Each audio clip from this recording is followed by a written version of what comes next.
Sensiela ta' mistoqsijiet parlamentari li saru mid-deputati Laburisti Gino Kawki, Joe Mizzi u Owen Bonnici jitfaw dawl fuq relazzjoni li teżisti bejn il-PBS u l-kumpanija Where's Everybody. Il-PBS għandu żewġ outside broadcasting units. Skont il-Ministru Dolores Cristina, wieħed huwa antik u mhux vijabbli li jintuża, li ieħor bħalissa qed jiġi upgraded u jintuża regolarment.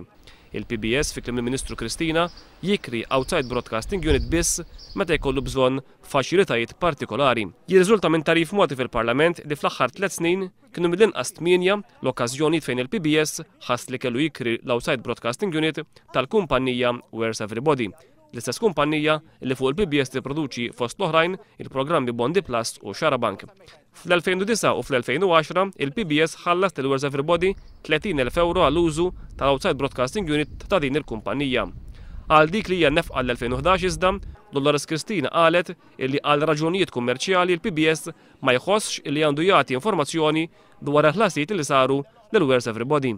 Skont ma qalet fil-Parlament l-istess Ministru, il-programmi Bondi Plus u Xarabank huma kkunsidrati bħala programmi illi wettqu dik li sejħet bħala missjoni ta' servizz ta' xandir pubbliku.